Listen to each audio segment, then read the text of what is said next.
About one of my cars, which is of course the Chicco car, kind of like my first RC car. It's what they would call toy grade. It's changed internally, so that's what I will talk about. It's not really hobby grade either, it's in between. So usually when you buy a toy car, like for instance this Lego car I have, it's the only example that comes close because of what I want to explain. They come with what they call self-centering spring mechanism. So at the front there's a small little motor that turns the wheels. So the spring that's in there needs to be overcome by the power of the motor, so then it starts turning, and it turns all the way. And then when you leave the steering, the motor will center again by the spring mechanism. So there's no control about steering angle, and I think I can demonstrate that at least, that this has been changed. So I did put a servo in here. You can hear that. That's the chirping sound of a servo, and a servo is very different. A servo you can kind of like this one. It receives a signal from the receiver, and with that signal you tell it how much of the angle it should do. So internally there's a potentiometer and a servo controller board that then calculates in a way by how much the voltage divider gives, how much of the angle is and how much it would need to turn back in which direction, etc. So it's kind of like a little bit of intelligence in there, but at least it allows you to control the car. Yeah? That's what they call full proportional. By if you turn it a little, it only goes a little.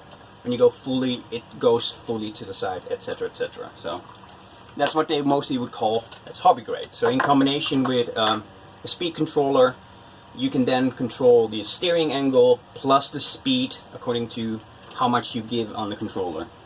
So this car is completely different. It does have the ability to control the speed, but not really for steering. Because if I take it apart, yeah, we got this toy from family because they thought they like that for the kids, and of course it comes without the controller because that's the reason they give it away, which is not a problem to me because I can fix it. So what I've done is there's a 12 amps speed controller for the engine, and there's a tiny little one here, about 5 amps, for the front motor. And that's the receiver, and that's the light board. So what happens here is I use the speed controller to do exactly the same as in a normal spring centering mechanism, because I left that in. I had no way to easily fit the servo here, and I didn't want to take the effort. So that small little ESC is controlling the motor. So if you turn it a little, the motor doesn't have enough power to overcome the spring. Until about 60–70%, then it will turn all the way, which is exactly as the spring mechanism normally would be. So if you leave it, it will center again. So hopefully I can demonstrate that. I have a battery here. It's connected correctly because I don't want to burn. So I have a controller here. So let's see if that would work. See? Yeah.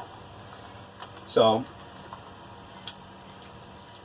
there's no way for me to control it. So even if I would turn a little, you can see here, it doesn't overcome. You can hear it, but it doesn't overcome the spring until completely it overcomes it.